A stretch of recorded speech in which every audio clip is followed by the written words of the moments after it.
Hey guys, welcome back. Tonight, you're not just listening to history, you're drifting into the quiet moments where human minds first learned how to soften reality. Long before bars, bottles, or celebration, people were already getting wasted, not to party, but to survive fear, power, and uncertainty.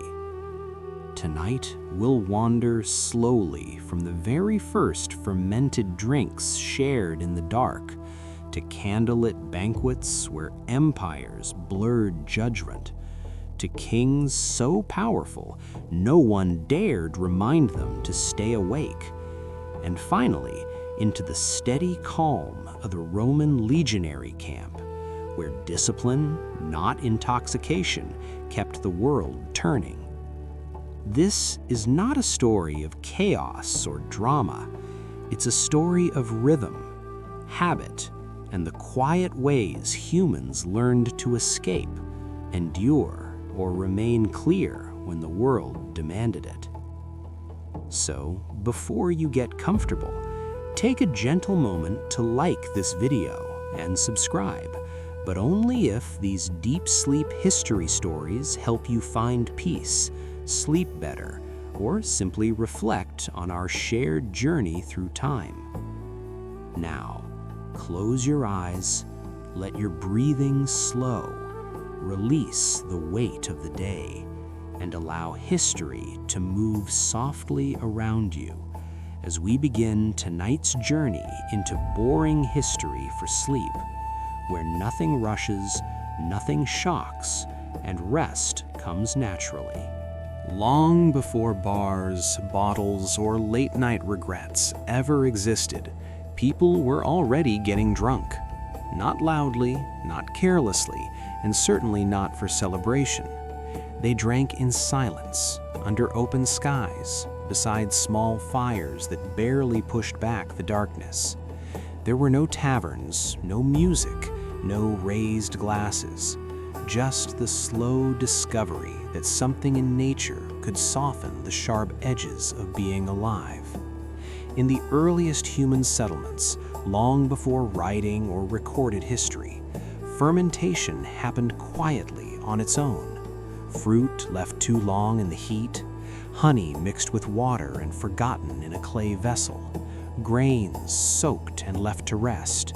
No one planned it, no one named it, but when people tasted it, they noticed something strange. The world felt less heavy. The fear loosened its grip. Time slowed. And for a short while, survival did not feel so urgent. Early humans lived in a constant state of alertness. Hunger, cold, disease, wild animals, and sudden death were never distant possibilities. They were daily companions. To live was to remain awake, cautious, tense. In that world, the idea of willingly losing control would have seemed dangerous, and yet humans returned to these fermented drinks again and again, not because they were reckless, but because they were tired of watching the horizon, tired of listening for danger in the dark, tired of holding themselves together in a world that could fall apart without warning. Drinking was not entertainment. It was not escape in the modern sense.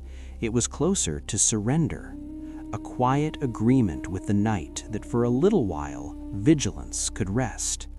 Around a fire, with the smell of earth and smoke in the air, people drank slowly. They did not chase intoxication. They let it arrive gently, like sleep. As the warmth spread through their bodies, muscles softened, breathing slowed, thoughts lost their sharpness. The mind, usually so busy calculating risk, finally relaxed. This was not about joy, it was about relief. In archaeological traces from ancient China from nearly 9,000 years ago, we find evidence of fermented beverages made from rice, honey, and fruit. These were not isolated experiments, they were repeated practices, refined over generations. The effort required to make and store these drinks tells us something important. People valued them, not as luxuries, but as tools for enduring life. In a time without medicine, without anesthesia, without written philosophy, fermentation offered a primitive form of comfort. It blurred pain, it softened grief, it dulled the constant awareness of mortality. To get drunk, in its earliest form, was not to lose oneself, but to survive oneself. It was a controlled letting go in a world that demanded constant control. And as the fire burned lower and voices grew quieter, intoxication did something else. It brought people closer together. Stories stretched longer, silences felt less threatening. In those moments, being human felt less lonely. This is where the story truly begins, not with excess, not with celebration, but with a simple, ancient desire to feel less afraid while awake and more ready to sleep. As generations passed, humans began to recognize patterns. They noticed that certain places, certain containers, and certain moments produced the same soft transformation again and again. Fermentation was no longer an accident. It became a quiet knowledge, passed without words. Clay vessels were shaped with care. Ingredients were chosen deliberately. Time itself became an ingredient, measured not by numbers, but by patience. In early communities, these fermented drinks were rarely consumed alone. They appeared at moments that mattered, after long hunts, at the end of harsh seasons, during gatherings that marked change, the passing of elders, the arrival of new life, the turning of the year. Drinking slowly became a ritual, not a spectacle, but a shared pause. When people drank together, something subtle happened. Memory softened, grief loosened, the sharp edges of individual suffering blended into something communal. Alcohol did not erase pain, it blurred it just enough to make it bearable. This is why early drinking was deeply tied to ceremony. In a world without written records, ritual was how meaning was stored, and fermentation became part of that storage. It held stories, transitions, and unspoken agreements between people and time. Archaeological evidence from ancient China shows that early fermented beverages were complex, carefully balanced mixtures of rice, honey, and fruit. This complexity matters. It tells us these drinks were not crude experiments. They were intentional creations, refined and repeated. People did not drink to reach excess. They drank to reach a particular state, a gentle loosening of awareness where the mind could drift without breaking. In these moments, intoxication was not chaos. It was order of a different kind, a slowing order, a quiet agreement to step back from constant alertness. Around fires and in low-lit spaces, drinking followed rhythms. Cups were shared, time stretched, voices dropped. The night was allowed to be night. And this matters deeply when we think about sleep.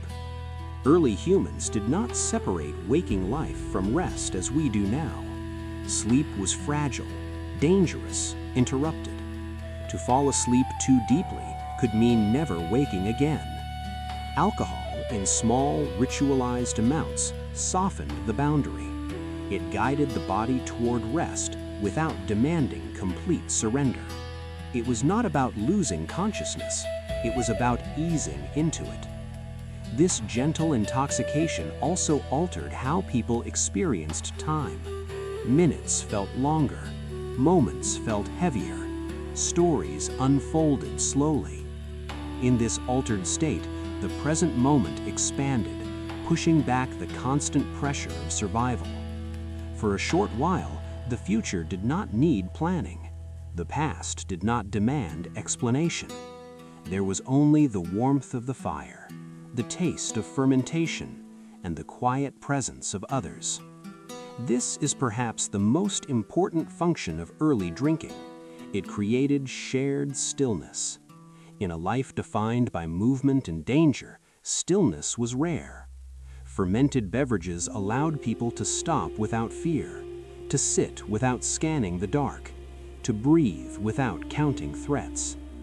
Over time, this association between drinking and rest became deeply embedded. The body learned the signal, the mind followed.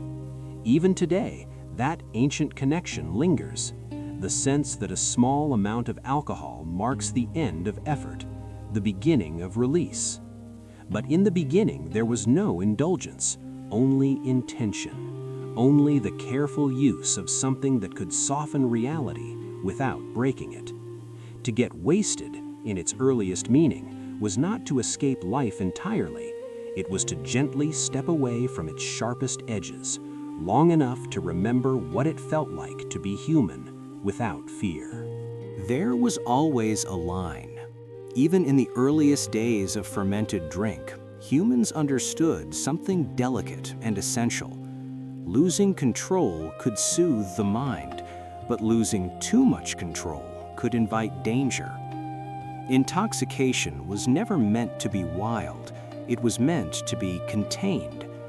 Early societies did not stumble blindly into drunkenness. They approached it with caution, shaped by survival. The body had to soften, not collapse. The mind had to loosen, not disappear. This balance mattered deeply in a world where falling, wandering, or sleeping too deeply could mean death. That is why early drinking was surrounded by unspoken rules. Drinks were shared slowly. Consumption followed the rhythm of the group. No one rushed ahead, no one was left behind. The pace itself acted as a boundary. Intoxication unfolded like dusk, not like a sudden nightfall. As awareness softened, people remained grounded by the presence of others, by firelight, by familiar voices. In this way, control was not lost, it was distributed. The group held what the individual gently released. This collective containment allowed intoxication to become safe. It also allowed it to become meaningful. Within this softened state, perception changed. Sounds grew rounder. Movements felt heavier. Thoughts drifted without urgency. But consciousness remained. People remembered who they were, where they were, and who was beside them. This was not oblivion, it was suspension. A pause placed carefully between effort and rest. Anthropologists believe this controlled intoxication played a role in early storytelling and shared memory. As minds relaxed, stories flowed more freely. Repetition felt comforting rather than tedious. Listening became easier than speaking. In these moments, culture quietly deepened. Myths did not need to be invented forcefully. They emerged naturally from slowed attention and shared focus. Alcohol did not create imagination, it made space for it. Importantly, intoxication also introduced an early understanding of boundaries. People learned where comfort ended and danger began. They learned how much softness the body could hold. This knowledge became embedded, passed down through observation rather than instruction. Children watched adults drink with restraint. Elders modeled calm surrender rather than excess. To be wasted was not to be reckless, it was to be temporarily unguarded, within limits. This distinction is often lost in modern interpretations of drinking. Today, intoxication is frequently framed as escape, rebellion, or indulgence. But in its earliest form, it was closer to regulation, a way to recalibrate the nervous system after long periods of vigilance, a tool for returning to balance.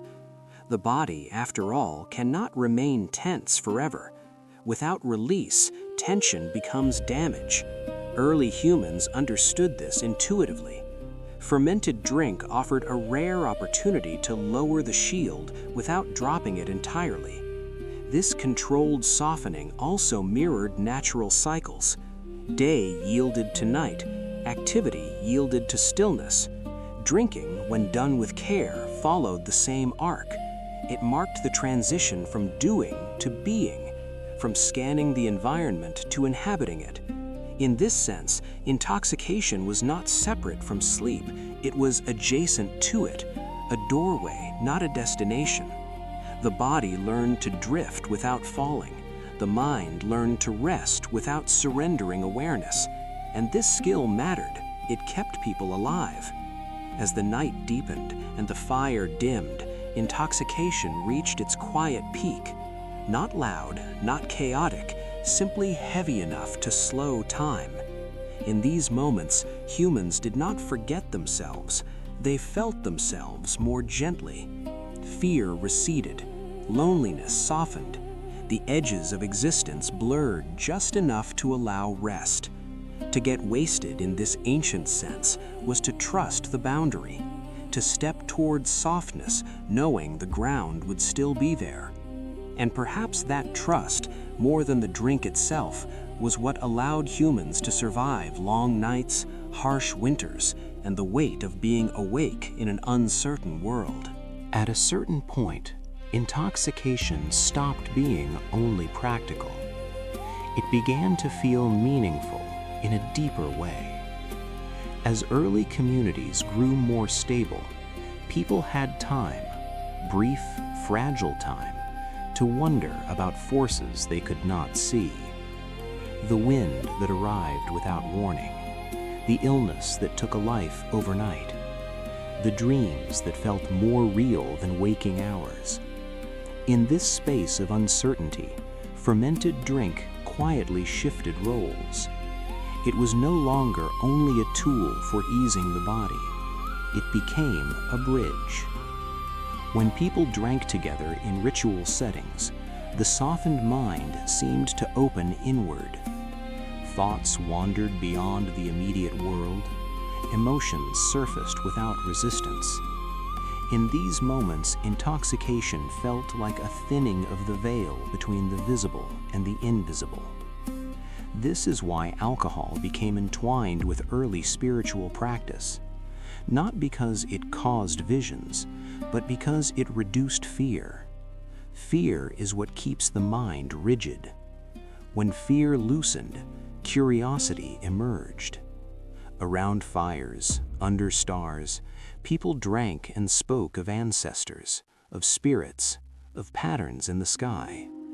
These were not grand doctrines. They were quiet reflections shaped by softened awareness. The drink did not answer questions. It made space for them. Archaeological findings suggest that some of the earliest alcoholic beverages were used specifically in ceremonial contexts. Their ingredients were chosen not only for taste, but for symbolism. Honey represented abundance. Grain represented survival. Fruit represented the fleeting sweetness of life. To drink these mixtures was to participate in a story larger than the individual. Intoxication, when guided by ritual, reminded people that they were part of something continuous. Past, present, and future blurred gently together. In these states, the self felt less rigid.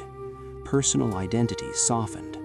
The boundaries between one life and another felt less sharp. This softening mattered in a world where loss was constant. Death visited often. Without frameworks to process grief, communities needed ways to survive emotionally. Ritual drinking offered a controlled dissolution of the self, allowing grief to be shared rather than carried alone. Tears flowed more freely. Silence felt less empty. The drink did not remove sorrow, but it made it communal. It allowed pain to pass through rather than remain trapped. Importantly, these sacred uses of intoxication were never chaotic. There were rules, there were roles. Elders guided the pace. The setting was familiar. the fire remained central. Even in altered states, grounding was maintained. This prevented intoxication from turning into terror. The sacredness came not from excess, but from containment, from the careful balance between letting go and staying connected. In this way, early humans learned something essential about the mind, that complete control leads to exhaustion, and complete loss of control leads to danger. Meaning exists in the space between. Fermented drink helped people inhabit that space safely. Over time, these practices shaped how people understood consciousness itself. They learned that awareness was not fixed. It could expand, soften, contract. It could be guided. This realization was profound. It suggested that suffering was not absolute, that perception could change, that even in a harsh world, inner experience could be gently altered. This insight did not eliminate fear or pain, but it offered relief, a reminder that the mind had room to move. As the night deepened and rituals drew to a close, intoxication slowly faded. What remained was a sense of connection to others, to the unseen, to the rhythm of life and death. In this context, getting wasted did not mean forgetting everything. It meant remembering something essential, that being human was not only about endurance, it was also about meaning. And meaning, like sleep, arrives most easily when the mind stops gripping so tightly. As time moved forward, intoxication slowly stepped down from the sacred fire and entered everyday life. What once belonged only to ritual began to appear in quieter, more familiar moments. After work was done, after tools were set aside, after the body no longer needed to remain alert. Fermented drink became part of the evening, not as ceremony, but as habit. This shift was subtle, almost invisible. There was no clear moment when drinking stopped being sacred and started being ordinary. It simply followed people home. In this transition, the meaning of getting wasted softened further. It no longer carried the weight of spiritual connection alone. It became a way to mark the end of effort, the close of the day, the slow lowering of the mind's guard. As communities grew and routines formed, alcohol found its place at the edge of consciousness, where thought begins to blur into rest. People drank not to see beyond the world, but to stop pushing against it. The fire was still there, but smaller, the stories shorter, the silences longer. In these nightly moments, intoxication acted as a signal, a gentle cue that the day's vigilance could be released. Muscles remembered how to soften, breathing remembered how to slow. The nervous system learned a pattern, effort, then release. Over generations, this pattern became deeply ingrained. It shaped how humans understood evenings, how they understood sleep. Even today, traces of this ancient rhythm remain. The feeling that the night begins not when the sun sets, but when the mind stops striving. Early drinking helped train that transition. Importantly, intoxication at this stage was still restrained. Excess was rare, not because people lacked access, but because they understood the cost. Too much softness invited danger. Too much forgetting left one vulnerable. So the balance remained. Enough to dull the edges, not enough to erase awareness. This balance made drinking compatible with daily life. It became a companion to rest, not an enemy of it. And in this quiet companionship, alcohol became something deeply human, not a symbol of loss, but of permission.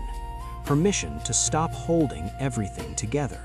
Permission to exist without constant purpose. This is why the idea of getting wasted has always carried two meanings, one loud and destructive, the other quiet and restorative. In its earliest form, it belonged to the latter. It was never about chaos, it was about relief, about allowing consciousness to loosen its grip just enough for the body to rest. As the centuries passed, this gentle use of intoxication would be pulled into courts, palaces, and power. It would grow louder, more excessive, more dangerous. But here, at the beginning, it was simple. A small vessel, a shared drink, a long night. The story of getting wasted does not begin with celebration or excess. It begins with fatigue, with fear, with the desire to make the dark less sharp. And that desire never truly disappeared. It simply changed costumes.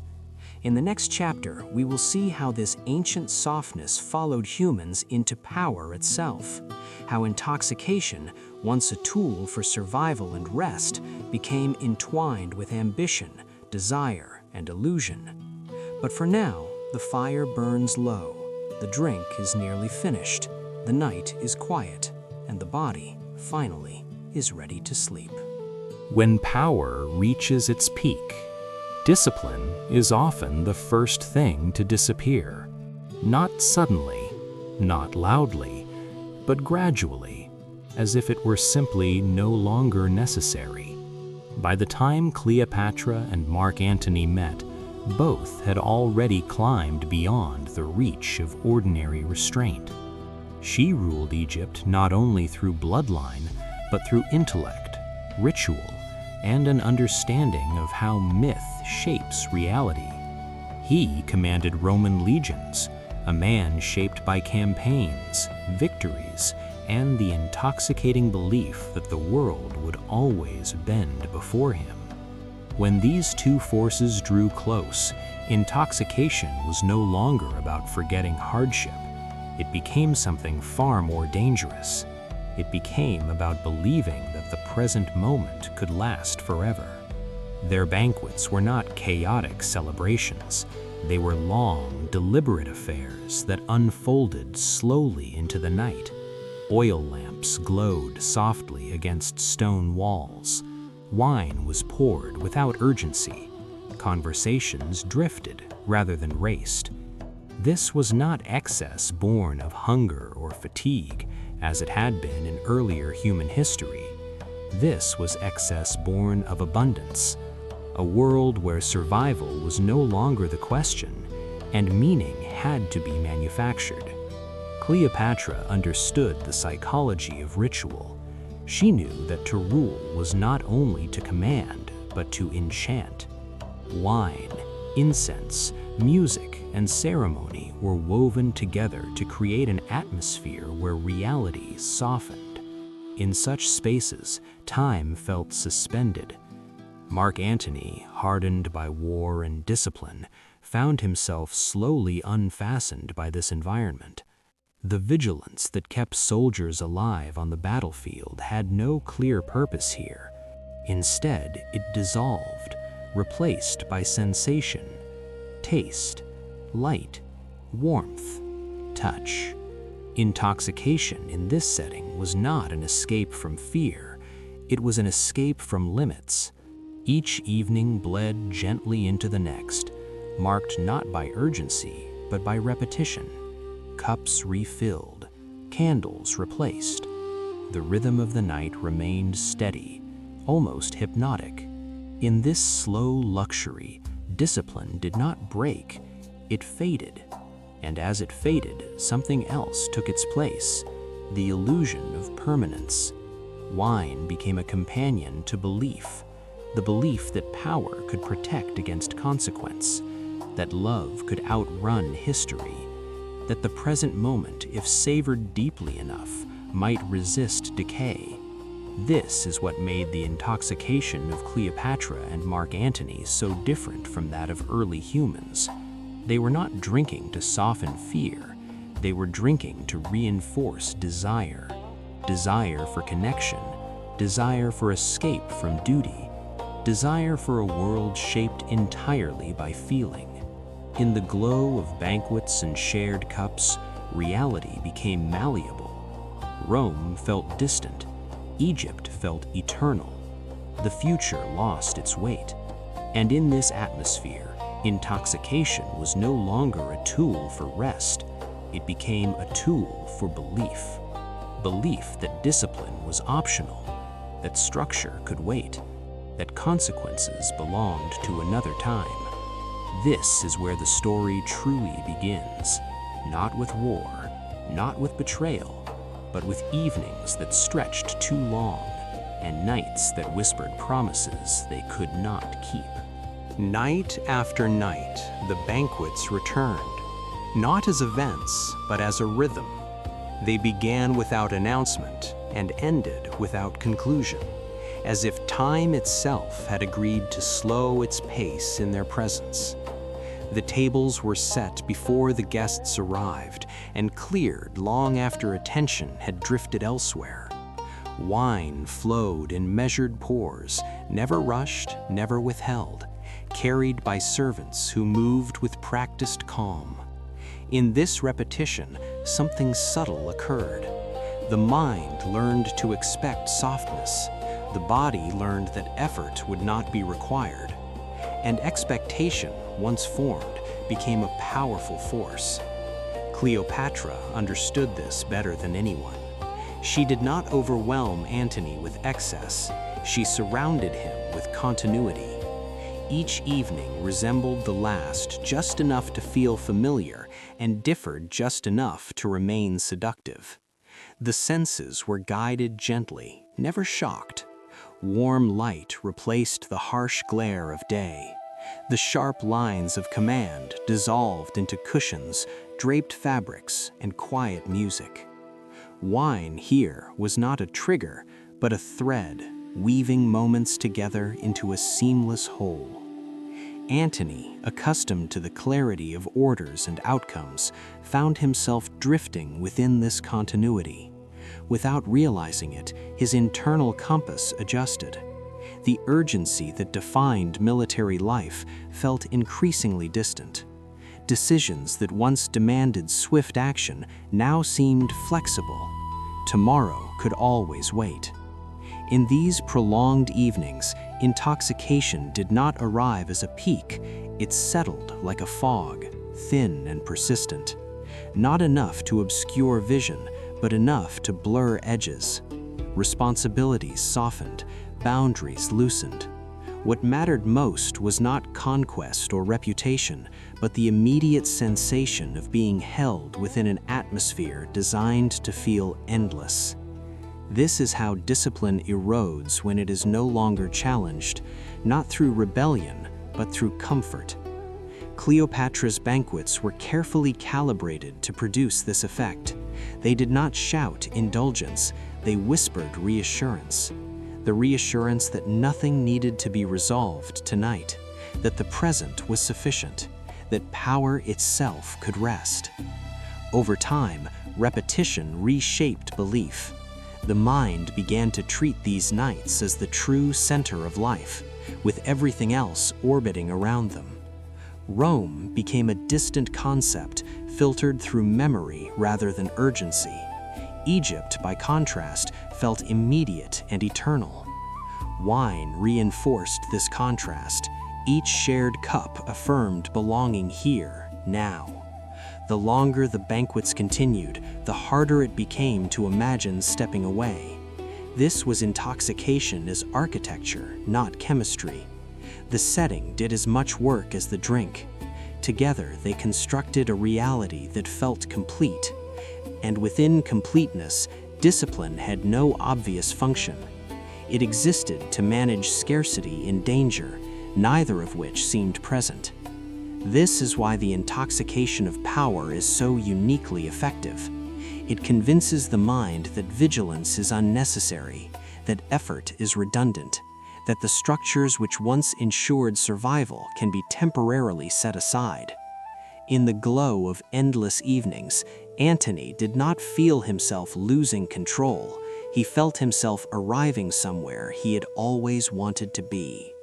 That feeling, once established, is difficult to question. The banquets did not trap him, they invited him to stay. And in that invitation, the seeds of consequence were quietly planted, unnoticed beneath layers of comfort and wine. As the nights lengthened, something else began to take shape beneath the surface of wine and ceremony. It was not passion alone, nor strategy, nor indulgence. It was an illusion, quiet, persuasive, and extraordinarily comforting. The illusion that this moment could endure without cost. Cleopatra understood the power of this illusion instinctively. She did not rush emotion, she allowed it to accumulate. Feelings deepened because nothing interrupted them. Wine was refilled at the pace of conversation. Music lingered at the edge of hearing. Ritual gestures repeated until they felt timeless. In this environment, the future lost its urgency. The past softened into story. Only the present remained vivid, textured, and endlessly inviting. Antony, whose life had been defined by decisive movement, found relief in this suspension. The battlefield demanded constant reckoning with consequence. Every choice carried weight. Here, consequence felt distant, almost theoretical. The repetition of evenings trained the mind to expect continuity. If tonight resembled last night, and last night resembled the one before it, then tomorrow would likely follow the same pattern. This expectation was intoxicating in its own right. Wine merely supported what the atmosphere already promised. In these moments, intoxication ceased to be about sensation and became about belief. Belief that control could be relaxed indefinitely. Belief that responsibility could be postponed without penalty. Belief that power itself could shield desire from decay. Cleopatra's world was built to reinforce these beliefs gently.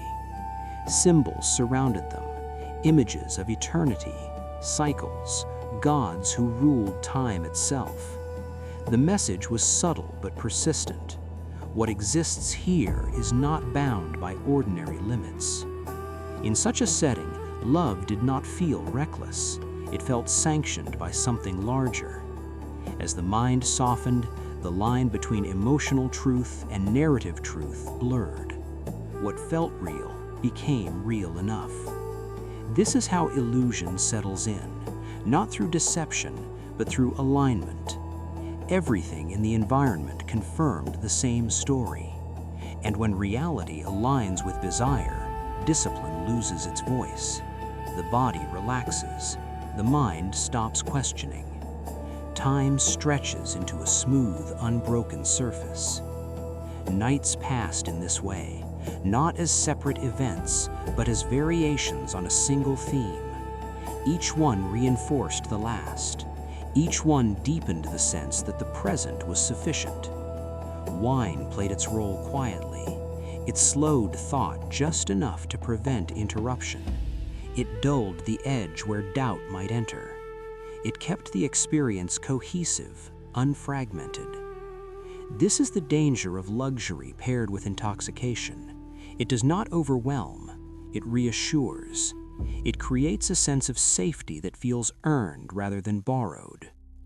Antony did not feel himself abandoning Rome. He felt Rome receding on its own. Cleopatra did not demand loyalty. She created a world where loyalty felt unnecessary.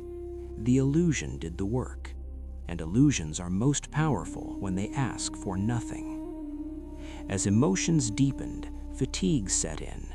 Not physical exhaustion, but a softer weariness. The weariness of staying in a moment too long, of holding intensity without release. Love, when extended endlessly, becomes heavy.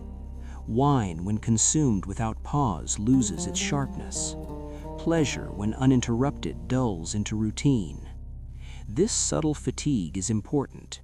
It is what turns enchantment into dependency. The body begins to rely on the atmosphere to feel whole. The mind begins to resist anything that might disrupt the rhythm. In this state, even the idea of departure feels violent.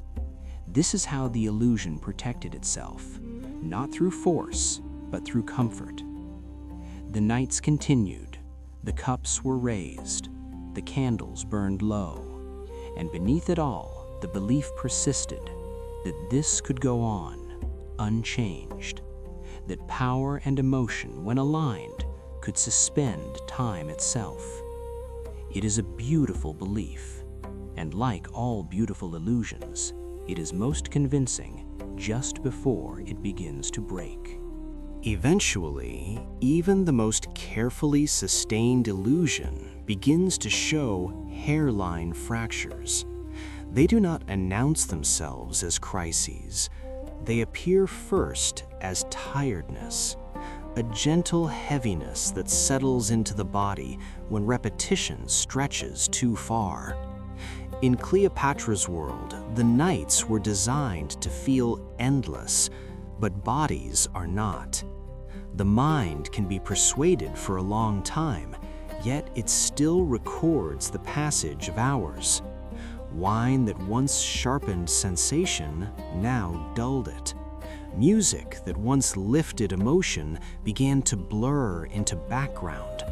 Pleasure, uninterrupted, loses contrast. This is where discipline usually returns, not as command, but as necessity. Yet, in the presence of power, necessity can be postponed. Antony felt the fatigue before he named it, a weariness that did not demand sleep, but distance. Distance from decision, from consequence, from the weight of command. The banquets continued to offer relief, but relief itself had become work. To remain within the illusion required participation, smiles maintained, cups raised, evenings repeated. Fatigue deepened quietly because stopping felt harder than continuing. Cleopatra sensed this shift and adjusted the rhythm, not to end it, but to preserve it. Ritual grew more refined, more symbolic, less demanding. The goal was not intensity anymore, but continuity. To keep the present intact, effort had to be minimized. In doing so, discipline did not reassert itself, it thinned. Antony's military habits, once precise and automatic, softened. Delays became acceptable. Messages unanswered did not feel urgent. Rome existed, but as a distant echo rather than a pressing reality. Wine supported this distance. It smoothed the edge where obligation might intrude. It did not erase responsibility, it muffled it. This muffling is crucial to understand. Intoxication here was not excess, it was maintenance, a way to keep discomfort at bay without confronting it. Yet maintenance requires energy, and energy, once depleted, reveals the cost of postponement. Subtle tensions emerged, moments where silence lingered too long, where laughter arrived late, where pleasure needed prompting. These were not failures, they were signals. Signals that the body was keeping count even when the mind refused to. Fatigue is honest. It does not argue, it simply accumulates. In this phase, power begins to feel heavy rather than exhilarating. The very structures that once protected from consequence now delay response. Decision-making slows, not because of doubt, but because momentum has shifted inward. Antony did not rebel against duty, he drifted from it. Cleopatra did not demand commitment, she allowed comfort to replace it. This is the quiet erosion of discipline, not through conflict, but through accommodation. The nights still glowed, the wine still poured, but something essential had changed. The illusion required more care, more smoothing, more reassurance. And reassurance, when repeated too often, loses potency. The body begins to crave rest that no ritual can provide. This is the paradox of luxury. It promises ease, yet often delivers exhaustion. The effort to maintain perfection becomes invisible labor. In these moments, intoxication reveals its limit. It can soften edges, but it cannot restore what has been spent. The mind senses this before it understands it. A faint unease appears, quickly covered by another cup, another story, another candle. But the count continues. Time, which had seemed suspended, resumes its quiet movement. The fatigue does not shatter the illusion, it prepares it to fail. And in that preparation, sleep takes on a new role, not as a gentle companion to pleasure, but as a reminder of limits. The body needs darkness, needs stillness without ceremony, needs release without witnesses. As these needs press closer, the banquets grow longer, not shorter. The nights stretch, trying to outrun the dawn. And in this stretching, the last traces of discipline dissolve, leaving behind a softness that can no longer support the weight placed upon it. There comes a moment when even the longest night reaches a limit. Not because it ends abruptly, but because it can no longer carry what has been placed upon it. For Cleopatra and Mark Antony, that moment arrived quietly. The banquets still glowed, the wine still warmed the body, the rituals still unfolded with practiced grace. Yet beneath the surface, something essential had shifted. The intoxication that once promised escape from limits now revealed those limits by their absence. Pleasure could no longer refresh. Repetition could no longer reassure. The nights, once expansive, began to feel enclosed. Wine no longer softened the passage of time, it marked it. Each cup became a reminder of how long the evening had stretched. Each candle burned down more quickly than expected. Fatigue settled not as heaviness alone, but as clarity, a clarity that could no longer be postponed. In this clarity, discipline did not return as command, it returned as consequence. Messages from Rome pressed closer. The world beyond the palace reasserted its shape. History, patient and unhurried, resumed its work. The illusion that power and emotion could suspend time proved unsustainable. Cleopatra had always understood that enchantment requires renewal. When renewal fails, the spell weakens. Antony felt the shift as a loss of ease. Decisions once avoided now demanded attention. The comfort that had protected him from urgency began to feel fragile. Intoxication, which had once blurred responsibility, now highlighted it by contrast. The mind, dulled for too long, began to sharpen again, and with sharpness came awareness of what had been delayed. This is the final stage of intoxication within power, not collapse, but exposure. The gentle return of edges, the realization that belief cannot indefinitely replace structure, that desire cannot forever outrun consequence. The nights did not end in chaos, they ended in quiet recognition that even the most carefully curated present must eventually give way to the future. In this recognition, the romance remained, but it lost its shelter. Love could no longer hide within ritual. Wine could no longer hold meaning together. What remained was choice, and choice, once returned, carried weight. The story of Cleopatra and Mark Antony is often told through drama and downfall, but at its core, it is a story about intoxication that lingered too long, about power that mistook softness for safety, about nights that tried to replace mornings. In this sense, their story belongs naturally in the long history of getting wasted, not as excess, but as belief. Belief that the present could be enough forever. As the final cups were raised and the last rituals completed, the night released its hold. Dawn approached, not as threat, but as inevitability. And with dawn came the quiet understanding that what had been postponed must now be faced. This is where the chapter closes, not with battle, not with betrayal, but with the exhaustion of luxury and the return of limits. In the next chapter, intoxication will take on a different form, no longer woven through romance and ritual, but through authority itself, where control is absolute and boundaries bend not through love, but through command. For now, the palace grows quiet, the lamps dim, the wine rests unfinished, and the night finally lets go. When no one can say no to a king, even marriage becomes uncertain. Not because love disappears, but because meaning itself begins to blur. By the time Alexander ruled most of the known world, he no longer lived inside ordinary boundaries.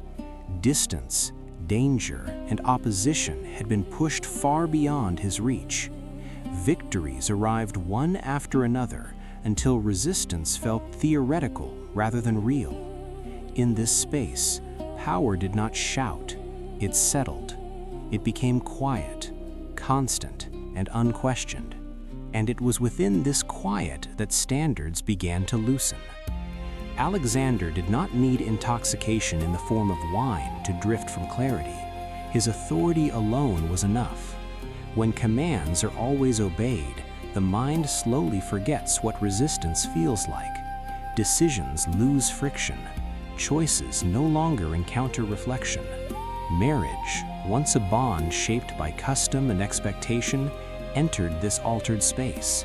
It did not disappear, it changed purpose. In Alexander's world, marriage became an instrument, a gesture that could unify territories, reward loyalty, or signal legitimacy. It was not scandalous in intention, it was practical. Yet practicality, when unchecked, erodes intimacy. Relationships formed not around mutual consent, but around alignment with power. Those closest to Alexander learned quickly that agreement was safer than objection. Silence became a form of loyalty, and silence, repeated often enough, reshapes reality. In this environment, norms did not collapse dramatically, they thinned. Customs remained visible but hollowed out. Marriage ceremonies were performed, names recorded, alliances acknowledged. Yet beneath these forms, something essential was missing: the presence of limits. Alexander's authority did not destroy standards, it made them irrelevant. When the king's will defines meaning, tradition becomes flexible. What once required justification now required only execution. This is how scandal appears in hindsight, but not in the moment. To those living within the system, nothing felt chaotic. The world continued to function. Armies marched, cities paid tribute, administration proceeded. Only later does the absence become visible. The absence of voices willing to question. The absence of pauses where reconsideration might occur. Alexander himself did not perceive his actions as transgressive. He was not rebelling against norms, he was moving beyond them. The difference matters. Rebellion acknowledges the rule, transcendence forgets it. In this forgetting, intoxication takes a new form, not chemical, but psychological. The steady assurance that one's perspective is complete, that alternative views are unnecessary, that personal desire and political necessity are indistinguishable. This intoxication is subtle and enduring. It does not arrive suddenly, it accumulates. Each unquestioned decision reinforces the next. Each agreement without hesitation confirms the belief that hesitation is obsolete. Over time, the king's inner world becomes quieter, not because it is peaceful, but because nothing interrupts it. This quiet is deceptive. It feels like control. It feels like clarity, yet it is closer to isolation. Marriage within this quiet loses its anchoring role. It no longer reflects shared values. It reflects power's reach. Scandal, as history records it, emerges from this misalignment, not from excess, but from imbalance, not from passion, but from asymmetry. When no one can say no, consent becomes ambiguous, intention becomes opaque, and ordinary markers of right and wrong lose their edges. This is the beginning of Alexander's marital story, not as drama, but as drift, a slow movement away from shared standards toward a reality shaped entirely by one will. As Alexander's empire expanded, marriage followed the logic of expansion. It moved with armies, crossed borders, and adapted to political necessity. In a world defined by conquest, relationships were expected to serve continuity rather than intimacy. Marriage became a language spoken by power, a way to translate dominance into stability. This transformation did not occur overnight. It unfolded gradually as each union carried less emotional weight and more strategic meaning. To bind regions together, to reassure newly absorbed elites, to signal legitimacy where custom demanded lineage. Within this framework, marriage was not a scandalous act, it was administrative, and administration, when performed at a distance from personal consequence, has a way of draining human connection from its symbols. Those around Alexander understood this shift intuitively. They learned to read marriages not as personal commitments, but as gestures that communicated alignment, trust, or reward. In such an environment, emotional consent became secondary. The presence of power altered the calculus. To be chosen by the king was an honor, a necessity, or both. Refusal was rarely imagined, not because it was forbidden, but because it no longer felt relevant. This is how power reshapes choice. It does not always remove options, it renders them unthinkable. Over time, this unthinkability created distance. Marriage ceased to function as a private refuge. It could no longer provide grounding, because grounding requires mutual limitation, and limitation was absent. Alexander's authority filled the space where negotiation might have existed. The result was not chaos, but emptiness, a quiet hollowing of meaning. The ceremonies continued. The titles were granted, the alliances held, yet the emotional center drifted. This drift is crucial to understanding the fatigue of prolonged power. When every structure bends to will, nothing pushes back, and without resistance, the mind grows tired in a way that rest cannot fix. Alexander did not lack stimulation, he lacked reflection. The constant affirmation of his decisions created a smooth surface without texture. Marriage, once a site of shared responsibility, became another smooth surface, functional, polished, detached. In this detachment, the idea of scandal begins to form, not because norms were loudly broken, but because they quietly ceased to matter. History later applies judgment to these arrangements, but those judgments come from a distance. Within the moment, the system felt coherent. Power requires coherence to sustain itself, and coherence often demands simplification. Complex emotional bonds were simplified into symbols. Symbols were easier to manage, easier to replicate, easier to move across an empire. This simplification, however, came at a cost. The cost was subtle erosion of intimacy, of accountability, of shared meaning. Alexander's personal life did not erupt in excess, it thinned into abstraction. Marriage became something that happened around him rather than with him. This distancing protected him from emotional vulnerability, but it also deepened isolation. Isolation, when paired with authority, produces a particular kind of intoxication, not exhilaration, but numbness, the steady sense that everything is in order because nothing challenges it. This numbness is deceptive. It feels like stability.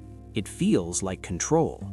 Yet beneath it lies exhaustion, an exhaustion born not of effort, but of absence. Absence of dialogue, absence of refusal, absence of mirrors. As marriages accumulated meaning without intimacy, the human cost remained unspoken. Silence preserved the system. Silence also preserved fatigue, and fatigue, left unattended, becomes the quiet engine of historical scandal. Standards do not vanish all at once. They thin, slowly, when nothing presses against them. In Alexander's court, this thinning happened quietly, almost politely. Customs remained visible, spoken aloud, performed in public. Titles were honored, ceremonies were observed, yet beneath these surfaces, resistance had dissolved. No one questioned timing, no one challenged intention. When authority becomes absolute, standards do not need to be broken to lose force. They simply stop being consulted. Marriage, once guided by shared expectations, entered this phase of gentle neglect. It existed as form rather than boundary. In such a setting, meaning migrates upward toward power, away from community. What the king desired set the tone for what felt acceptable, not because others feared punishment, but because they no longer imagined alternatives. This absence of imagination is central. When a society cannot picture refusal, consent becomes symbolic rather than active. Agreements appear unanimous, yet they are hollow. The quiet here is deceptive. It suggests harmony, it suggests order, but it also signals a lack of mirrors. Alexander's decisions echoed back to him unchanged. Each echo reinforced certainty. Certainty replaced dialogue. Dialogue replaced judgment. Over time, the very idea of standard, something external, shared, and limiting, felt unnecessary.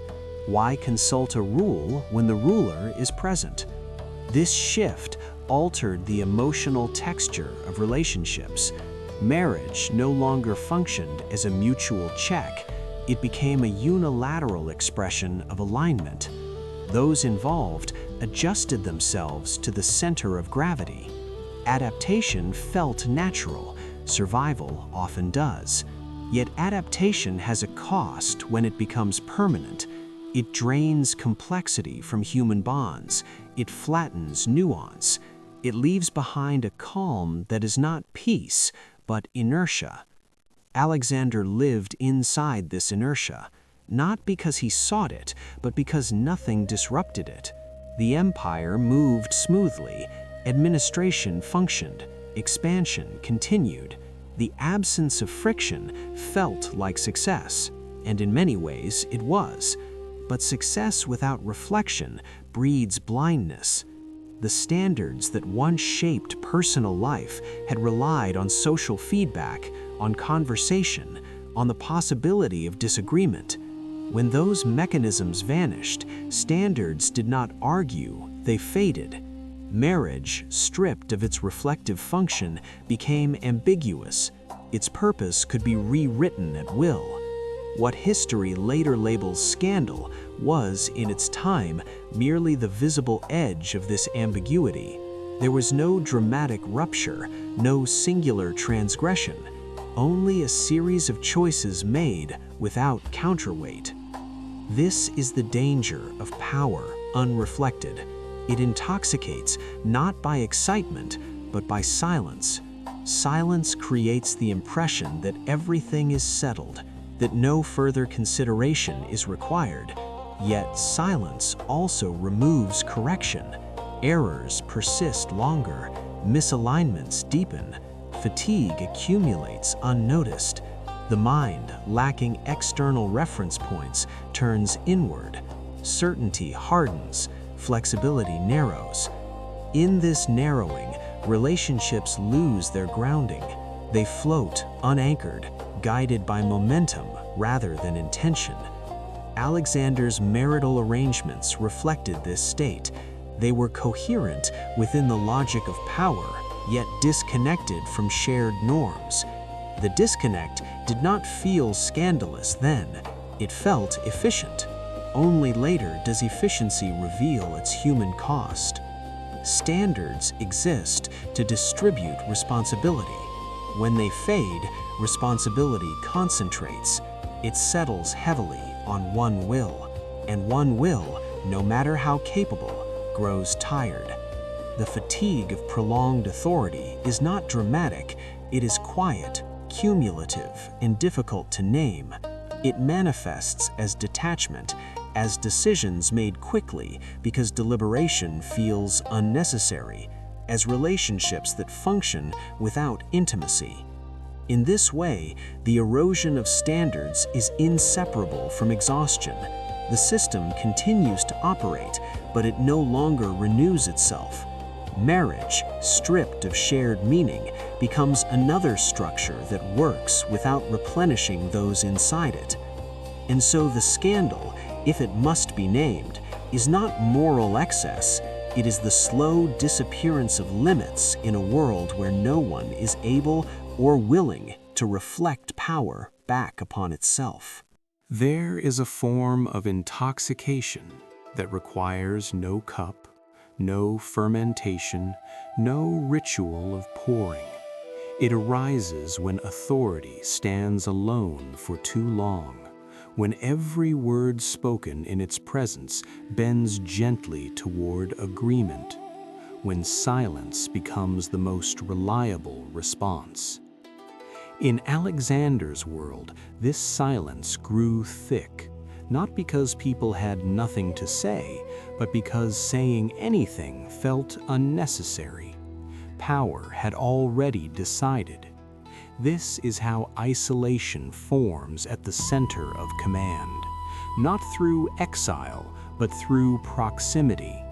Surrounded by advisors, officers, companions, the king nevertheless stood apart, not above them in height, but beyond them in reach. Conversation flowed toward him and stopped there. Rarely did it return altered. This one-way movement reshaped perception. Without resistance, the mind loses calibration. Judgment no longer checks itself against reaction. Desire no longer distinguishes itself from necessity. Marriage within this environment drifted further from shared meaning. It became another space where silence did the work once done by dialogue. Those bound to the king adjusted their expectations quietly. They learned that certainty was rewarded. Ambiguity was ignored. Silence preserved stability. Over time, the emotional tone of the court flattened. Intensity faded. What remained was composure. Composure can resemble wisdom, especially when paired with success. Yet it can also mask fatigue. The fatigue of never being questioned. The fatigue of carrying meaning alone. Alexander's authority did not erupt in cruelty or indulgence. It settled into a steady hum. This hum was intoxicating. It suggested that everything was under control because nothing disrupted it. In this state, the mind rests, but it also narrows. Reflection becomes internal rather than shared. Decisions loop back to the same source. Marriage, stripped of conversation, lost its capacity to surprise. It no longer opened new perspectives, it confirmed existing ones. This confirmation felt safe. Safety prolonged becomes numbing. The scandal that historians later identify grows from this numbness, not from excess, but from absence. Absence of challenge, absence of negotiation, absence of refusal. When power hears only itself, it begins to mistake quiet for consent, consent for unity, unity for truth. This chain is subtle and persuasive. It does not announce error, it normalizes it. Alexander's personal arrangements reflected this normalization. They aligned with the empire's logic, efficient, adaptable, unquestioned. Yet logic alone cannot sustain human bonds. Bonds require friction. They require moments where desires collide and are reshaped. In the absence of such moments, relationships drift into formality. Formality is stable, but it is also empty. This emptiness is not dramatic, it is comfortable, and comfort is the most effective sedative of all. The king did not feel drunk, he felt calm, he felt certain, he felt alone without recognizing it as loneliness. This is the final refinement of power's intoxication, a state where control feels complete precisely because nothing pushes back. Marriage in this state becomes symbolic rather than relational. It signifies order rather than connection.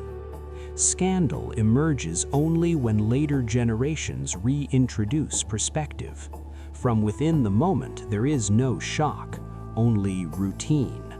Routine carried forward by silence, silence maintained by authority, and authority sustained by the belief that no answer is required. In this way, intoxication without wine proves more enduring than any substance. It settles into governance. It sleeps inside structure. It asks nothing and takes everything slowly. This is where the story pauses, in a court that functions perfectly and yet no longer reflects the people within it. Eventually, power that listens only to itself begins to feel the weight of its own certainty, not as conflict, but as fatigue. A fatigue that settles quietly, without protest, without urgency. In the later rhythm of Alexander's life, this fatigue did not announce a turning point. It simply existed, woven into routine. The structures of authority continued to function with remarkable efficiency. Commands were carried out, alliances held, marriages fulfilled their roles as symbols of unity and reach. Yet beneath this outward coherence, the inward experience narrowed. The absence of reflection left decisions unchallenged, and unchallenged decisions lose depth. Marriage, having served its purpose as instrument and signal, no longer offered renewal. It could not replenish what prolonged authority had consumed. This is where the idea of scandal truly belongs, not as moral failure, but as exhaustion. The exhaustion of meaning stretched too thin. Standards had not been destroyed, they had been outpaced. They could no longer keep up with the speed and scale of power, and so they receded, quietly, leaving behind forms that functioned without grounding. In this space, the king did not feel transgressive, he felt complete. Completion, however, is a dangerous illusion when it replaces dialogue. Without counterbalance, certainty hardens, relationships become static, choices repeat themselves because nothing invites change. This repetition is soothing and deeply sedating. It creates the impression that all necessary decisions have already been made, that nothing new needs to enter. The mind rests in this impression, even as it grows smaller. Over time, the quiet accumulation of fatigue reveals itself not through collapse, but through stillness. A stillness that no longer feels like calm, but like absence. Absence of surprise, absence of shared responsibility, absence of standards that live beyond the will of one person. Marriage, in this final phase, stands as a marker of that absence. It remains present, visible, recorded, yet it no longer carries the work it once did. It cannot reflect power back to itself. It cannot offer resistance. It cannot renew meaning. History later names this state scandal, because it searches for language to describe imbalance. But imbalance, when sustained, feels normal to those within it. This is the quiet truth of prolonged authority. It does not need indulgence to intoxicate. It needs duration. Time does the work. Time smooths edges. Time erodes standards. Time replaces conversation with habit. In this way, Alexander's marital history is less a tale of excess than a lesson in fatigue. A fatigue born from never being contradicted, from never having to pause, from never hearing no.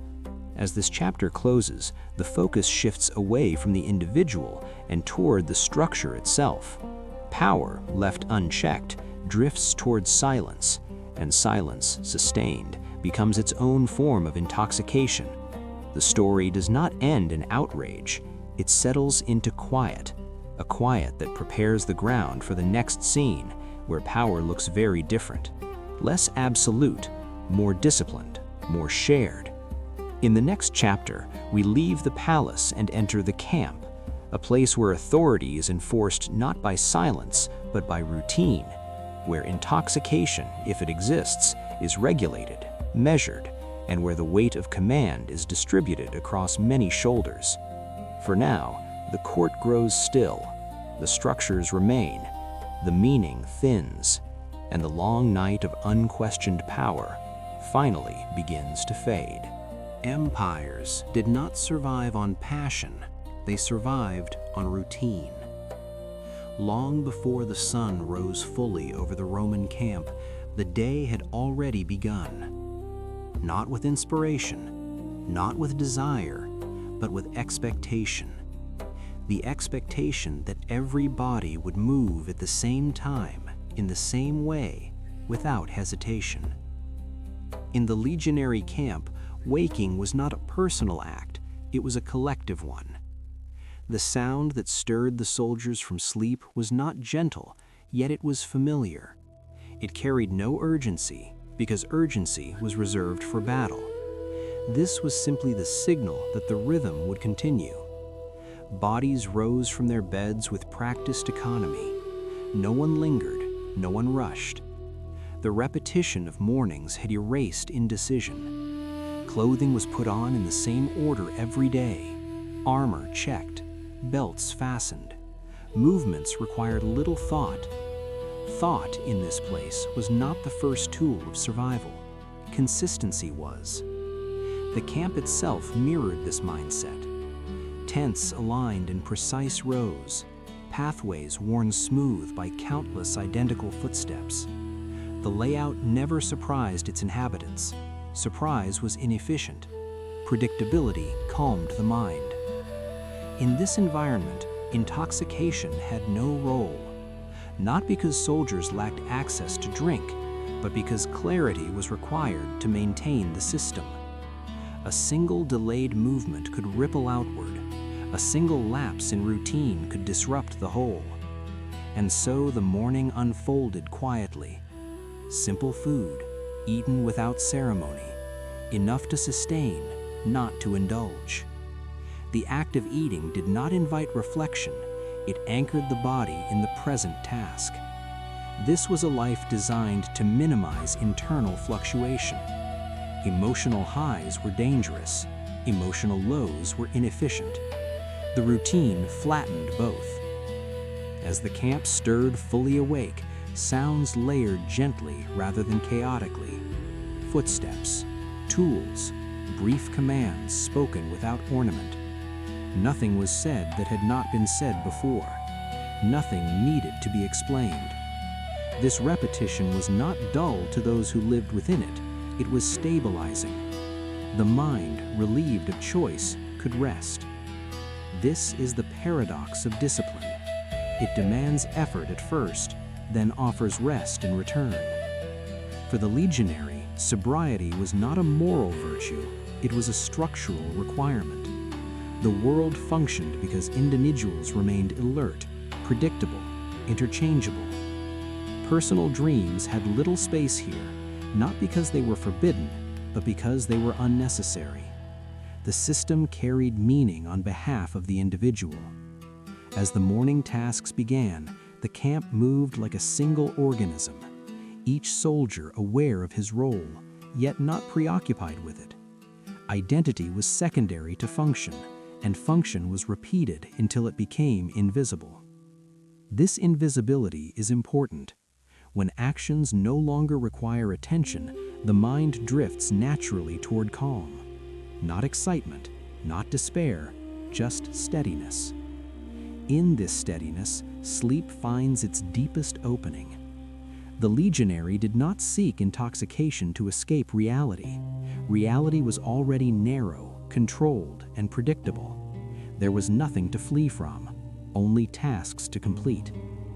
This is how empires endure, not through intensity, but through sameness, not through inspiration, but through repetition. And as the sun climbed slowly higher, the camp settled fully into its day, awake, alert, and remarkably, deeply calm. After the morning began, the day did not accelerate, it settled. Work followed, not as a burst of activity, but as a continuation of the same rhythm that had woken the camp. Tasks were assigned without ceremony. Everyone already knew where to go. Training grounds filled gradually, not with urgency, but with certainty. Movements repeated until they no longer felt like actions at all. Lifting, carrying, marching. Each task was simple in isolation, yet powerful in accumulation. The Legionary did not ask why he trained the same motion again. The question had been answered long ago. Repetition was the answer. The body learned patterns so the mind could rest. In this way, labor became a form of quiet, not silence, but predictability. The sound of feet striking the ground arrived at regular intervals. Tools met wood and metal in familiar rhythms. Commands were brief, identical to yesterday's, and would be identical tomorrow. Nothing new entered the system. And because nothing new entered, nothing demanded attention. The absence of novelty was intentional. Novelty disrupts rhythm. Rhythm sustains endurance. In the camp, endurance mattered more than brilliance. Soldiers were not trained to improvise. They were trained to persist. This persistence shaped the mind. Thoughts slowed. Concerns unrelated to the task faded. There was no space for indulgence, because indulgence interrupts repetition. No space for intoxication, because intoxication fractures timing. The Legionary remained sober, not as a moral stance, but as a functional one. The Empire relied on this function. As the hours passed, the sun moved steadily across the sky, marking time without ceremony. Breaks were brief and expected. Water was taken, food consumed simply. There was no conversation about preference. Eating was maintenance, nothing more, nothing less. This stripped-down approach to the day created a remarkable effect. The mind stopped negotiating with itself.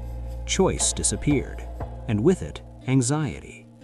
In its place arrived a gentle emptiness. Not boredom, not apathy, but calm. The kind of calm that comes when the future does not intrude. Training resumed, movements aligned. The body warmed, then cooled, then warmed again, following the same cycle as always. Fatigue appeared, but it was familiar. Familiar fatigue is less alarming. It signals completion rather than threat. The camp functioned like a metronome, each action reinforcing the next. Even speech was regulated. Words were used only when necessary. Silence filled the spaces between tasks. This silence was not awkward, it was efficient. It allowed focus without strain. Over time, the Legionary stopped noticing the repetition. And when repetition disappears from awareness, the mind enters a state close to sleep, awake yet drifting, present yet unburdened. This is why routine is so effective as a sedative. It does not force rest, it invites it by removing friction. In the Legionary camp, the day unfolded without peaks or valleys, just steady progression. No intoxication was needed, because the system itself dulled excess. Passion had no place here, neither did despair. Both disrupt rhythm. The empire endured because its soldiers lived inside this rhythm daily. And as the work continued, the camp moved forward, quietly, predictably, and deeply, deeply calm. As midday approached, the camp did not change direction, it softened. The sun climbed higher, and with it came a pause that was not rest, but regulation. Shadows shortened, movements slowed just enough to conserve energy, not enough to break rhythm. This was not leisure, it was calibration. The Legionary understood this instinctively.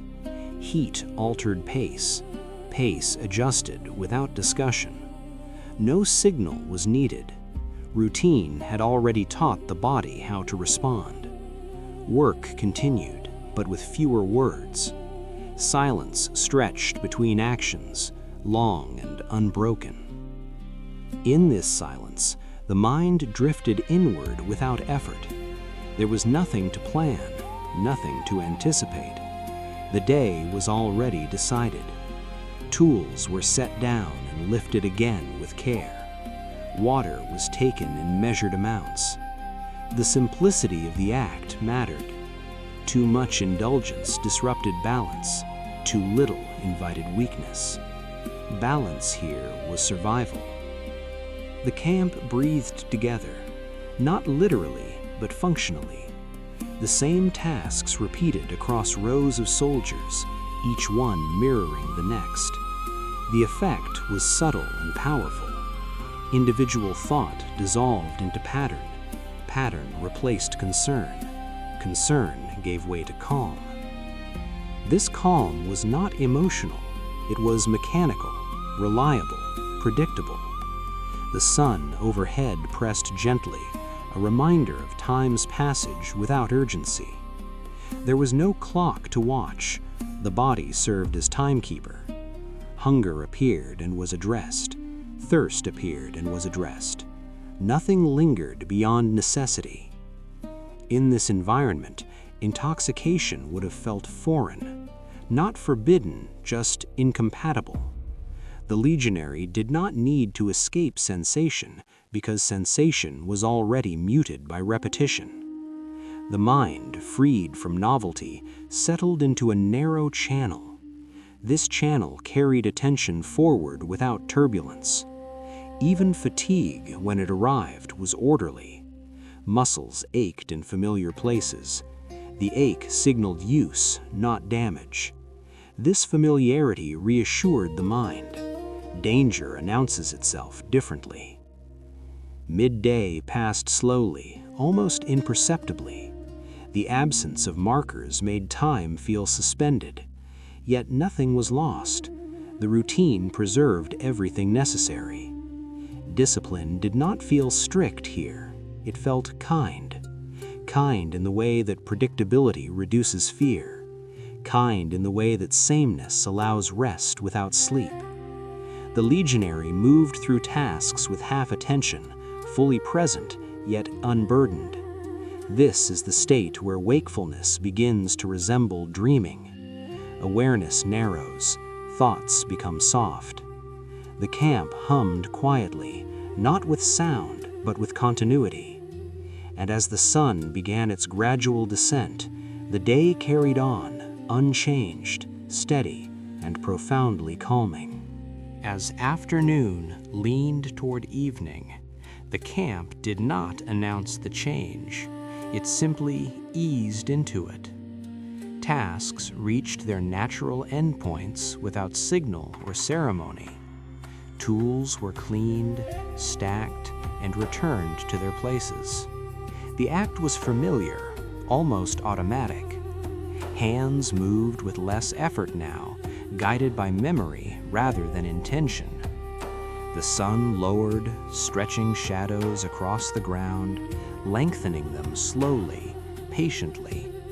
This light signaled nothing urgent. It merely confirmed what the body already knew. The workday was releasing its hold. Fatigue settled evenly, not sharply. It did not demand attention. It simply existed, like warmth fading from stone after sunset. The Legionary felt this shift and accepted it without commentary.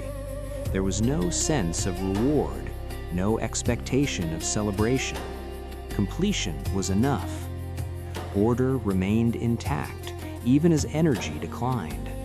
This was important. Disorder invites thought. Thought invites restlessness.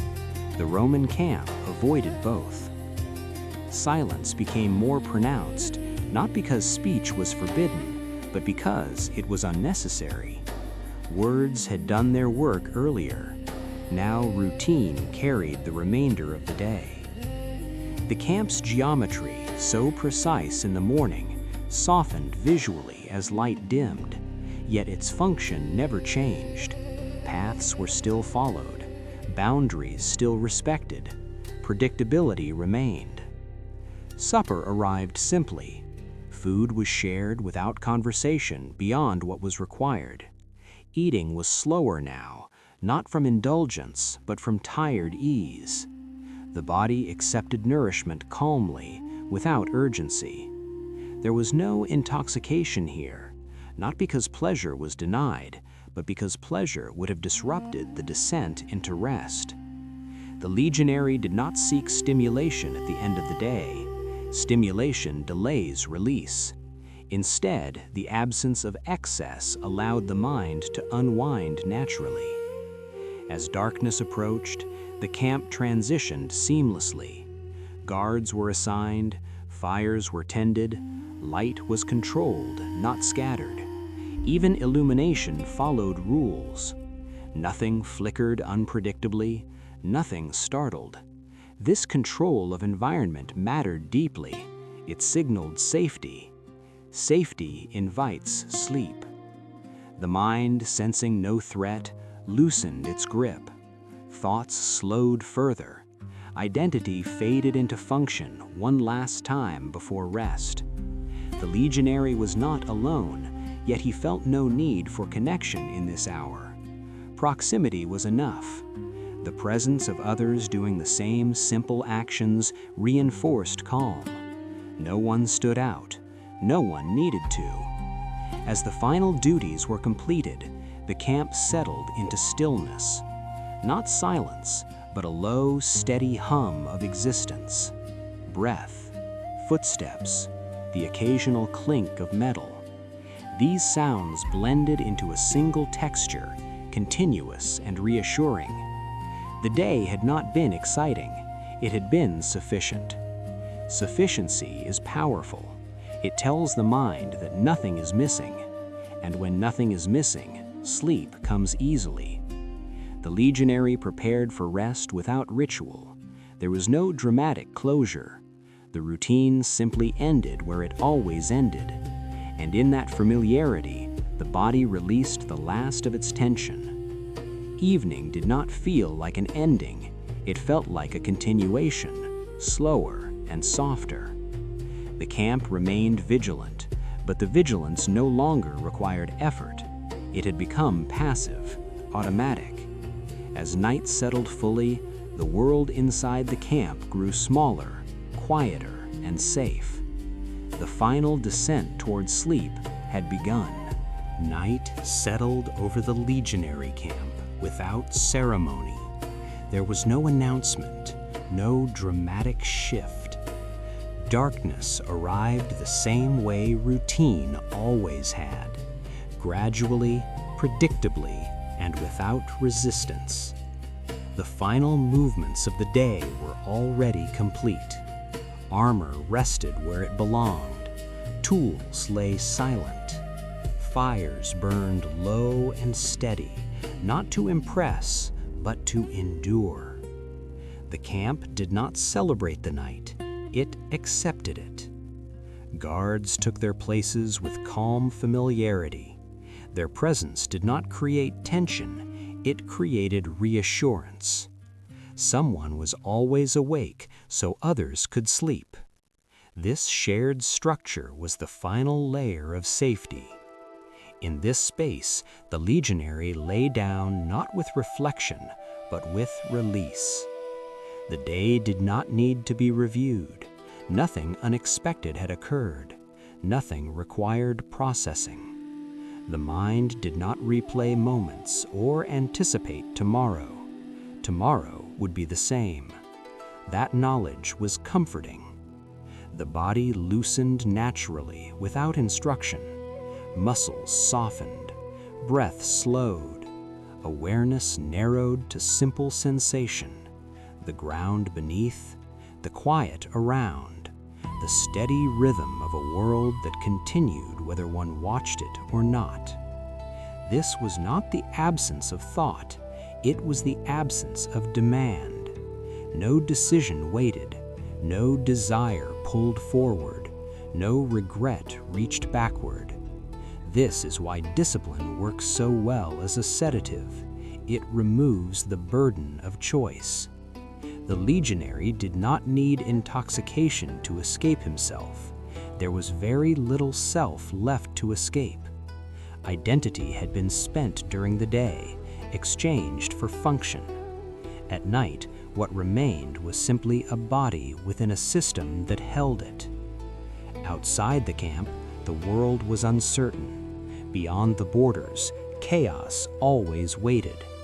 But inside these lines, everything was known.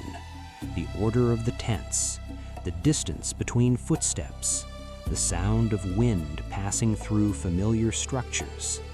Even danger felt distant here, held at bay by repetition and watchfulness. Sleep arrived not as collapse, but as continuation, just another phase of the same rhythm. The Empire did not rest because it trusted chance. It rested because it trusted routine. This is the quiet truth that closes the story. From fermented fruit in the dark to feasts of power and exhaustion, to the unblinking clarity of disciplined lives, intoxication took many forms. Sometimes it softened fear, sometimes it magnified illusion, and sometimes it was deliberately excluded, not because humans had changed, but because the system required clarity more than comfort. In the Legionary camp, nothing needed to be forgotten, nothing needed to be heightened. Everything simply needed to function again tomorrow. And so the camp slept, breathing slow, movements minimal, minds empty of noise. The rhythm held, the night passed, and history quietly continued.